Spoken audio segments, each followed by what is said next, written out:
Hello patients and welcome once again to this fun-filled episode of Short, Dark and Humorous. I am your host Dr. Adonah and I just want to say thank you guys. Thank you for the love. Thank you for the feedback. Thank you for everything, manze. Subscribers. Thank you for the love that you guys have shown me from our first episode. Hivyo manze, let's keep watching, keep sharing, keep subscribing, and most importantly, keep enjoying the puns and the punchlines. Na kama mko mna expect kuniona na suti ingine, mtangoja sana. Hii ndio iko manze. Hii ndio hii moja yenye niko nayo. Unless mnunulie ingine. But si imeweza. Yeah. That's it guys. Let's get into it. Na leo niko hadi na chai. Tunawapea tea.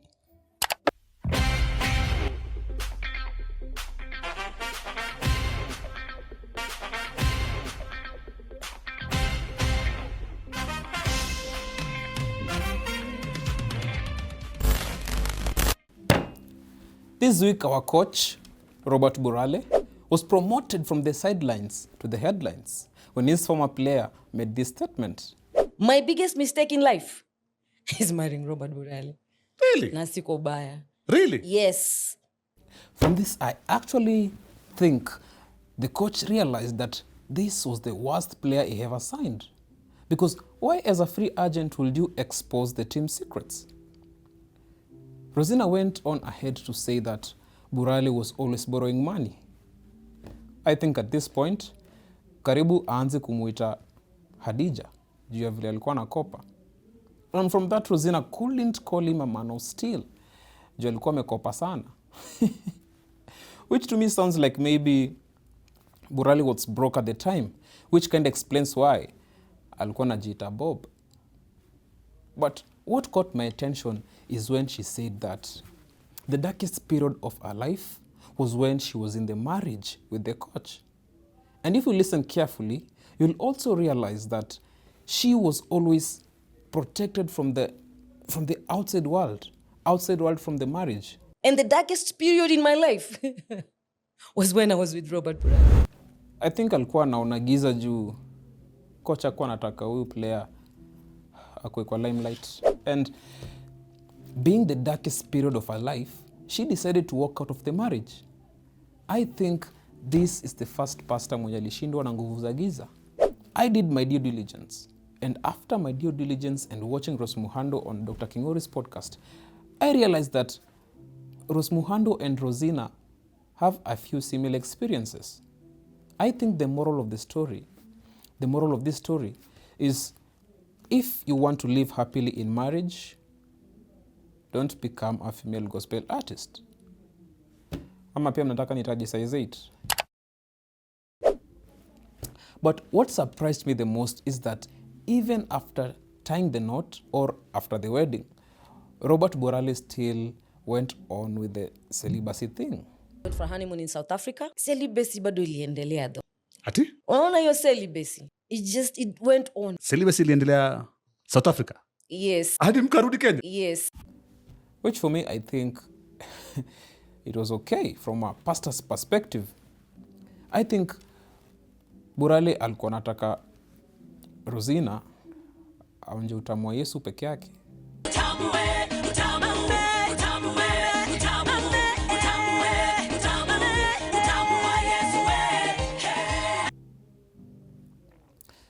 This issue brought makelele online about marriage and stuff, how good or how bad, how hard or how simple it is.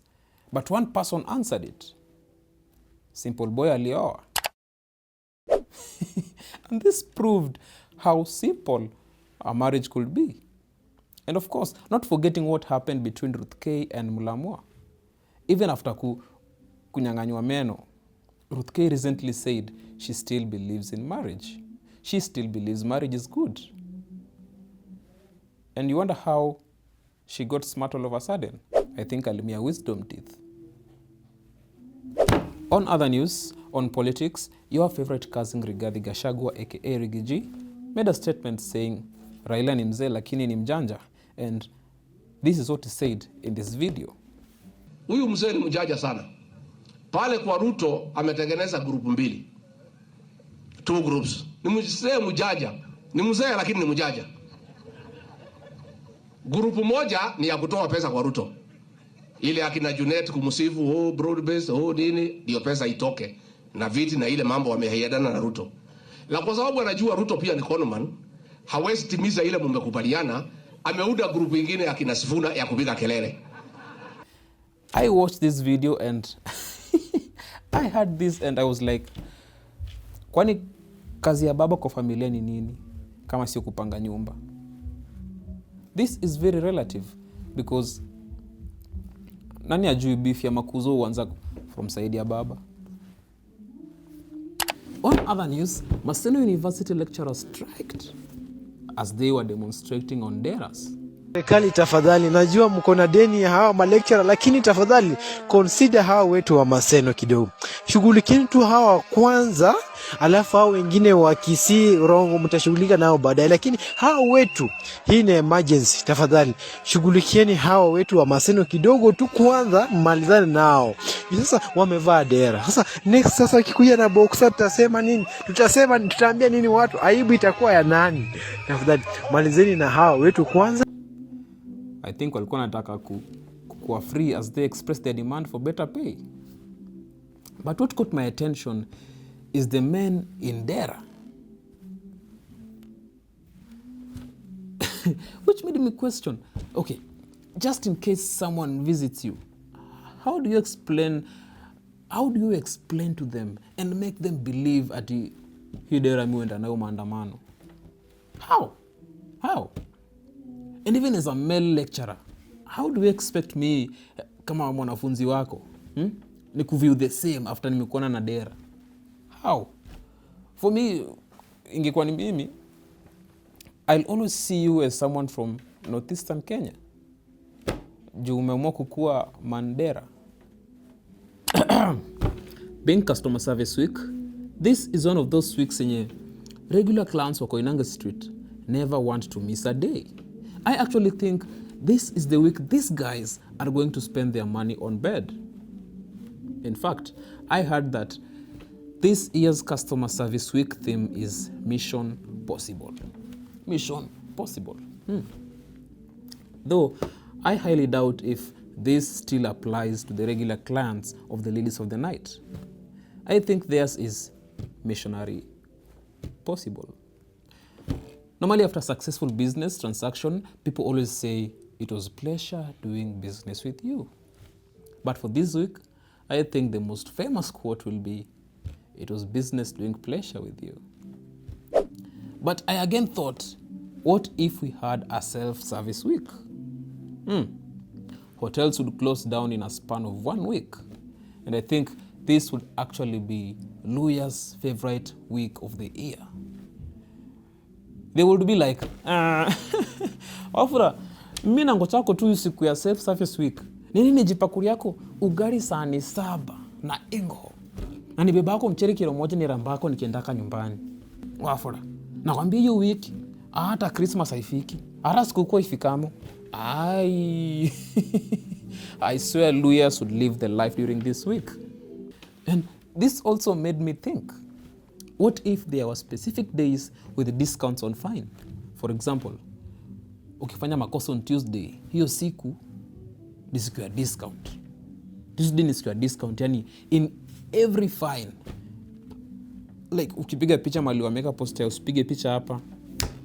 Na ni Tuesday, unapigwa fine, yes, but there's a discount to it. So 50% discount. Kwa ulikuwa ulipe 30k, unalipa 15k. You know,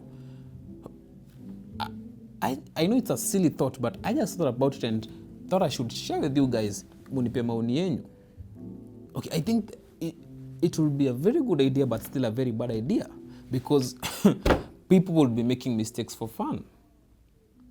Drama ingekuwa kwanza ni kwa mapolisi. Police department, oh my god. Ungekuwa unasikia tu, afande kibro. Chukua ule anakochoa kwa ukuta na kumandiko onyo usikochoe hapo. Mchukua huyo. Kijana, mbona unakochoa? Mbona unakochoa kwa ukuta na kumandiko usikochoe hapo? Hebu kwanza ni kubook. Ukona leo ni Tuesday. Ukona party. Leo ni siku ya discount. Hasa kwa sababu leo ni siku ya discount, hautalipa lakini nitakuchuna tu na usirudie. Imagine that life. Yani your sentence being reduced to a pinch, your fine being reduced to a pinch. I swear. And I think this will be a creative way ya mapolisi kuchukua bribe. Ukikuwa wanangoja tu on a very normal day, siku yenye si ya discount, and they agree. Kijana, umefanya hii makosa, nipatie hii, nikuachilie uende, alafu mimi huko nitaandika nilikushika siku ya discount na nikakuchuna tu na ikaisha.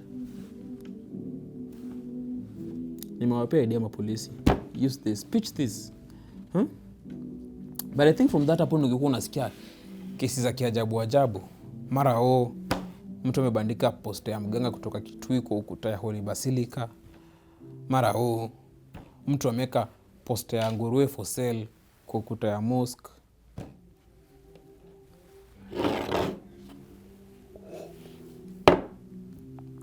I had to take a sip on that.